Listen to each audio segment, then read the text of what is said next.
Now it's time to welcome our traveling correspondent, comedian Tom Papa, in a segment we call Out in America. Thank you, Chris.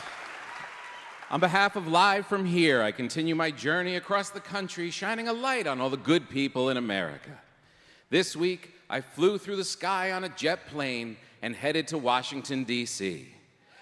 I was expecting a gorgeous East Coast spring day, but what I encountered was a smack-you-in-the-face, sticky, horrible heat wave.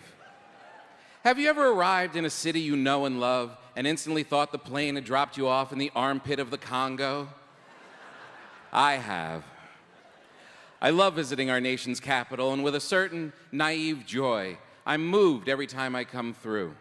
I was planning on connecting with my inner Ken Burns and heading to the Library of Congress like the smart patriot I want to be.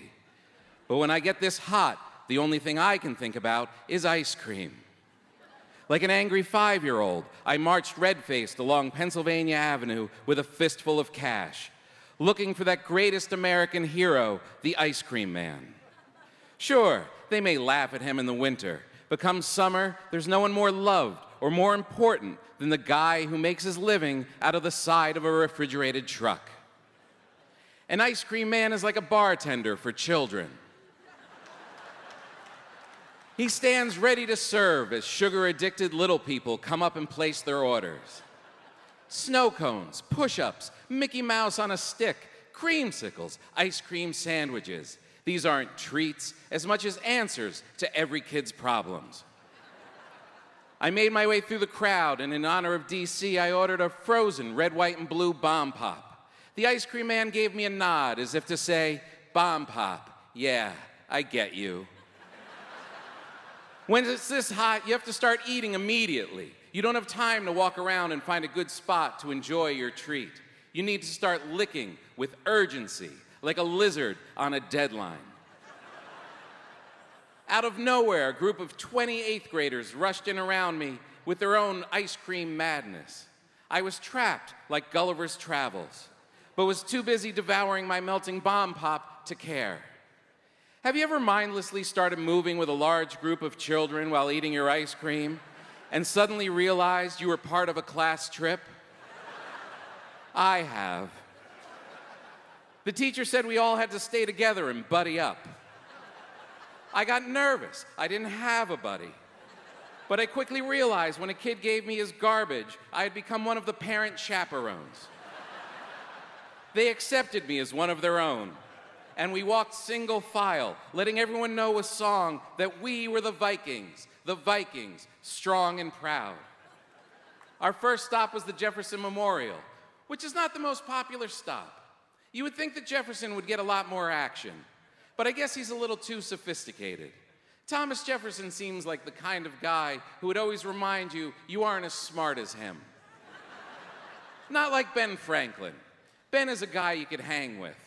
When you walk in, he'd make a wisecrack, hand you a kite, and a mug of ale. Ben's a good guy, and yet he didn't get a memorial. This doesn't seem right. Someone dressed as Ben Franklin was standing at the steps of the Jefferson Memorial. I leaned in and said, "If you ask me, Ben, you should have a memorial before this guy." Have you ever complimented a Ben Franklin impersonator and realized a little too late it was really just a woman from Kansas?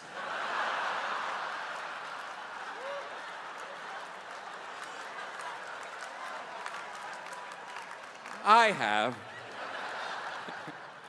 It was so hot that we had to take a break on the shady steps.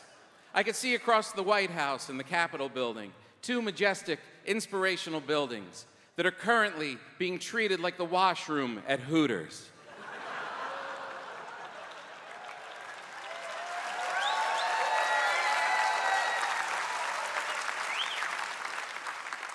What a mess.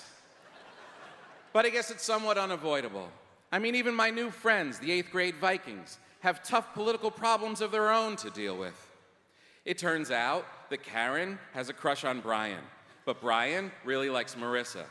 Marissa didn't know this, or at least that's what she said, but it's not like they were even part of the same friend group, so whatevs. Apparently, Karen posted a video on Snapchat that was like totally cute, but all of Brian's friends started making fun of him. especially Luke. Luke had that cool Justin Bieber hair that he had to put back in place every 30 seconds, which was a pretty cool move, or as Barbara said, Luke is like totally lit.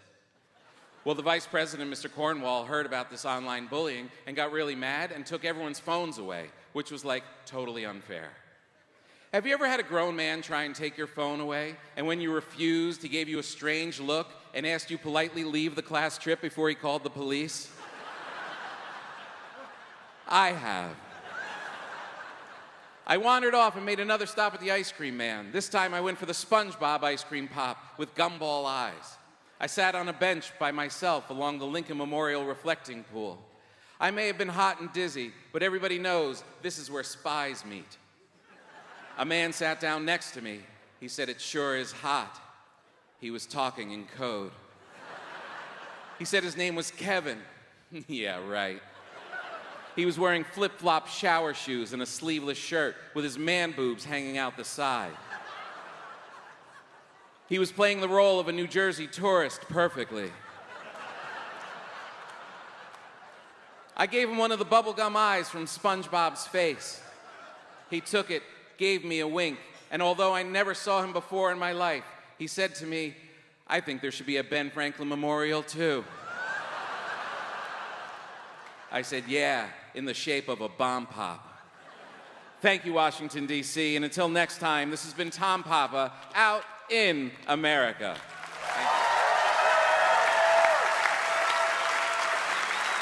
Oh, thank you, Tom. Good one, buddy.